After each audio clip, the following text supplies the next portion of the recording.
Assalamualaikum warahmatullahi wabarakatuh. Perkenalkan, nama saya Ladifa Noviarti Sabilah dengan NIM 20040100033. Kami dari kelompok 4 akan mempresentasikan hasil diskusi kelompok kami dengan judul materi pembahasan yaitu tentang agama.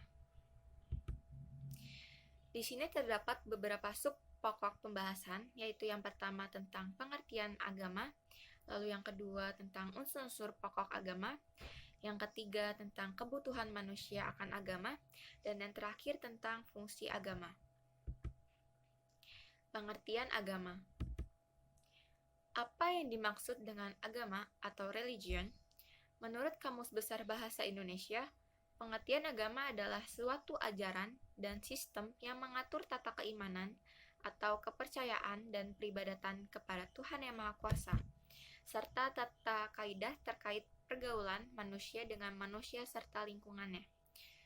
Lalu menurut Anthony Francis Clark Welles, pengertian agama adalah seperangkat upacara yang diberi rasionalisasi melalui adanya mitos dan menggerakkan kekuatan supranatural agar terjadi perubahan keadaan pada manusia dan alam semesta.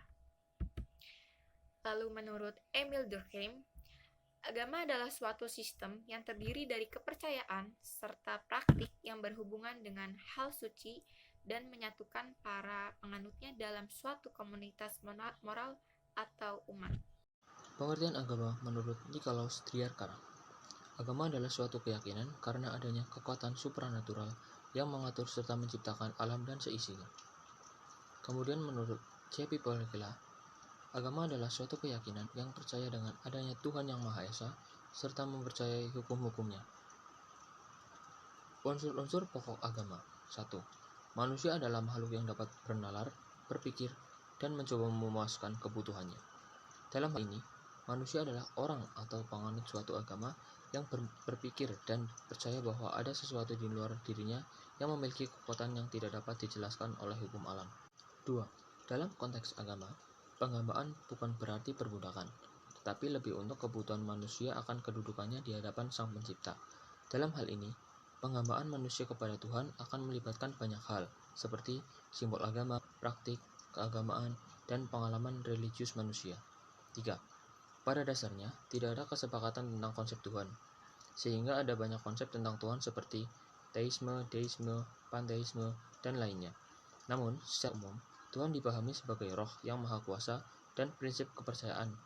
Dalam ajaran teisme, Tuhan adalah pencipta dan pengatur semua peristiwa di alam semesta. Kebutuhan manusia akan agama. Salah satu sebab mengapa manusia membutuhkan agama ialah karena secara naluri, setiap manusia akan condong kepada hakikat dan kebenaran. Selain itu, kesempurnaan sejati adalah tujuan utama yang ada dalam benak dan fitrah setiap insan. Oleh karena itu, demi mencapai kesempurnaan yang mereka inginkan, maka tak heran apabila mereka berjuang dengan sekuat tenaga, bahkan terkadang dengan cara apapun yang dapat dikerjakan. Karena setiap langkah yang ditempuh oleh manusia itu tidak akan lepas dari ide dan nalarnya, yang kemudian memerintahkan bagaimana ia harus bertindak, berperilaku, beramal, berkata, dan yang lainnya. Kalian akan menjelaskan tentang fungsi agama. 1. Sebagai jembatan perdamaian dunia. 2. Sebagai jenjang hidup yang baru. 3. Sebagai alat untuk sosial. 4. Sebagai sarana pendidikan. 5. Sebagai sarana untuk keselamatan. 6. Sebagai tempat untuk berinteraksi. 7. Sebagai semangat kreativitas. 8. Sebagai identitas diri. 9. Agama juga bisa disebut sebagai ajaran teoritis. 10. Agama juga bisa disebut sebagai benteng kekuatan. 11. Agama juga bisa disebut sebagai kebanggaan.